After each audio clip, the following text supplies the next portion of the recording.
Hey guys, David here, and welcome to Digital Outlook.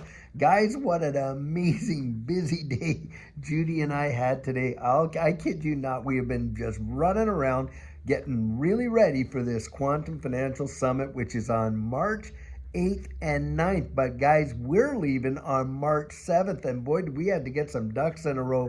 So we have just been going like mad hatters all day, I'll tell you what, and cannot wait to get down there and meet up with a lot of you guys in this space. The last one we went to, it was absolutely fantastic, guys, and I believe this one's going to be exactly the same. Now, hey, if you're interested in attending and you haven't got a ticket yet, the links are right down there in the description of this video. And by the way, this is not any kind of a sponsored thing for Judy and I. We're promoting it because, guys, we're going to be there. That's why, right there. Now, having said all that, guys, there is some big shaking stuff happening in this digital asset space, to be sure. Now, tomorrow, a closed door meeting at 2 p.m. is being held by the SEC.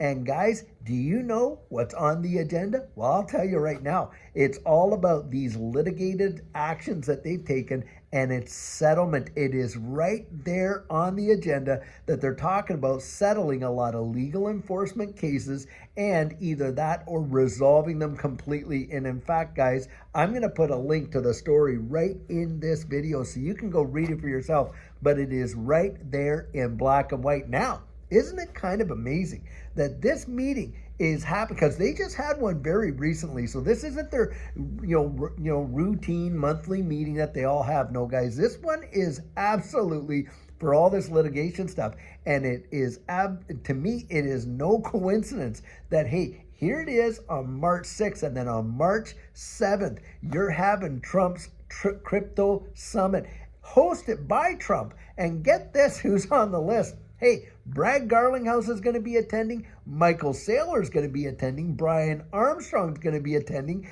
Guys, I think it's going to be something else, and it does not surprise me. We could literally hear that the SEC lawsuit against Ripple is absolutely done with. They could come out with a public statement.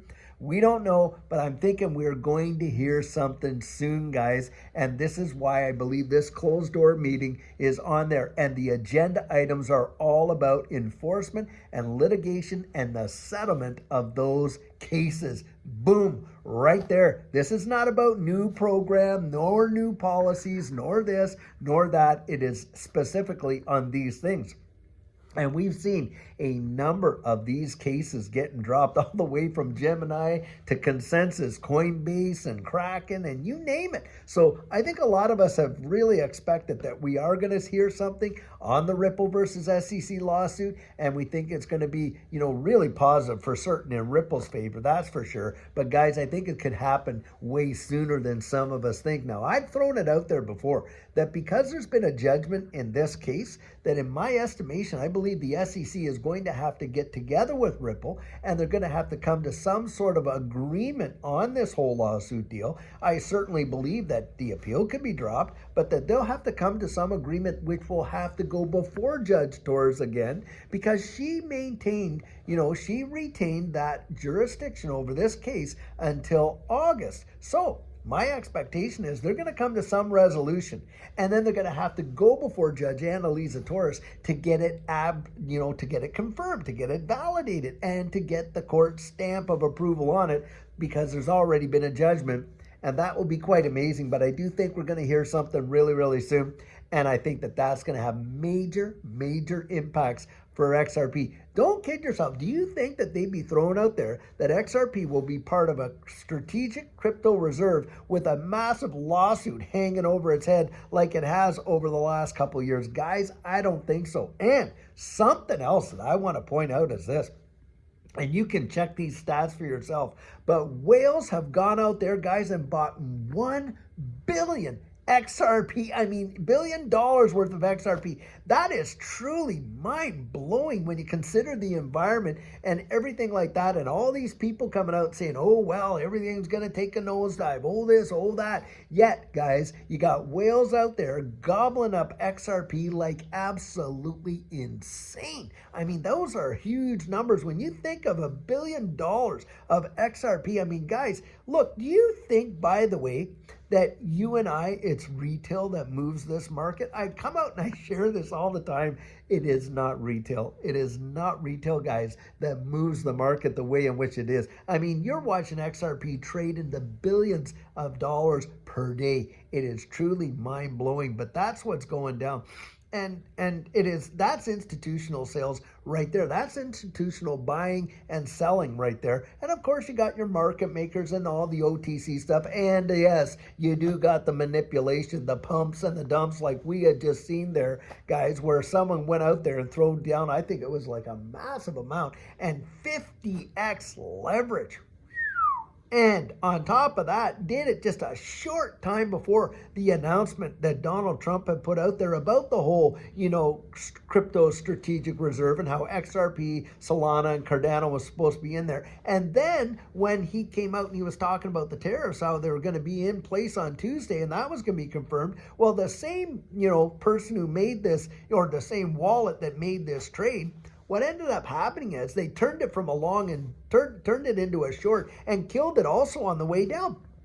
And to me, there's got to be some kind of insider trading now. A lot of people have come out there and really throwing on the current administration's camp. But to be honest, I actually think it could be somebody that absolutely despises the agenda of this current administration and would do everything they can to just kind of lay blame at their doorstep for sure. And I do believe that they went out and this information somehow got leaked and somebody else went out there and capitalized on it. Now, I've had folks come out and say, well, there's no such thing as insider trading when you're dealing with commodities. And guys, I'm going to tell you right now, that is not true. You go look up the Commodities Futures and Trading Commission's rules when it comes to the commodities markets and things like that, because JP Morgan themselves were tagged big time for manipulation in the precious metals market, and it got to, I think the fine was somewhere in the neighborhood of $900 million because of their cornering of the silver market and what they're doing. And I do believe actually some of their traders spent some jail time over that.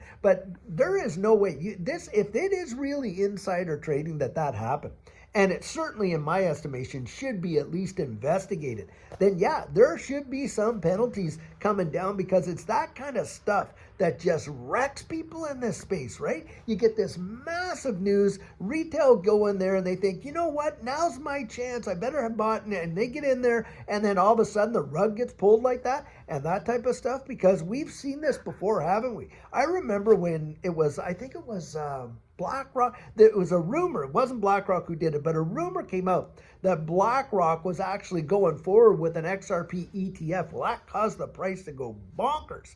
And literally within 24 hours, it turned out that was actually phony baloney news. But as a result, the price just died. Well, do you know how many people got wrecked because of that stupidity and that kind of news out there? And I believe there were some people that were out there profiting on that, phony baloney news. But that's what goes on in this space. And that's why we need regulation, why we need clarity, why I believe the United States is looking at this digital asset space for its strategic purposes in the future, and are looking to get that regulatory clarity, and are having these summits because they want to get these guys, the leaders of these various ecosystems, in there, and let's hammer out something, guys, that is going to work out to the benefit of us all. Yes, you need the Bitcoin maxis in there like Michael Saylor. Yes, you need XRP in there like Brad Garlinghouse. You absolutely need the exchanges like Coinbase, and that's why you get Brian Armstrong in there.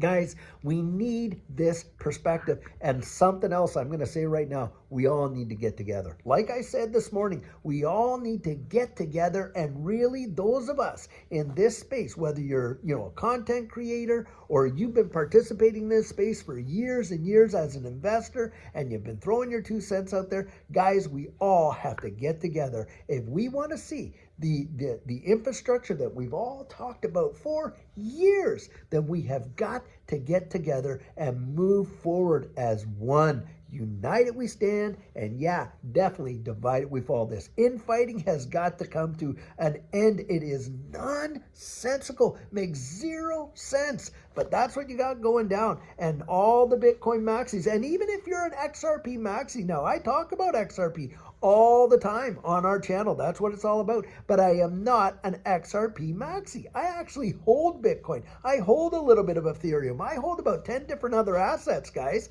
and some of them in fairly sizable positions along with XRP. Now, XRP is absolutely our biggest position, bar none, to be sure. But that does not mean we ignore the potential in some of these other assets and what they can do and how they're going to reshape the wide world. So I throw that out there all the time.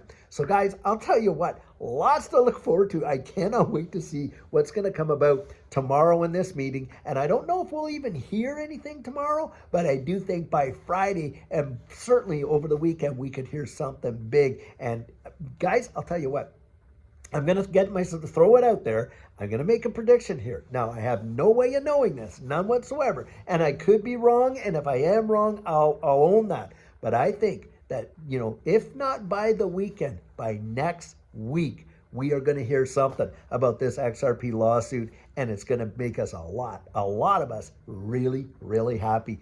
That is my prediction, that maybe not this weekend. I hope we do, but by next week, we should hear something on this XRP lawsuit. That is what I believe. And if I'm wrong, I will come out at the end of next week and I'll say, hey guys, I predicted that we were going to hear something and we didn't. So I'm going to own that if that happens. But I want to throw that out there. So guys, I'll tell you what, I sure hope you're having an absolutely amazing night. And I cannot wait to touch base with you tomorrow for our coffee chat. And until then, guys, have a fabulous one and take care.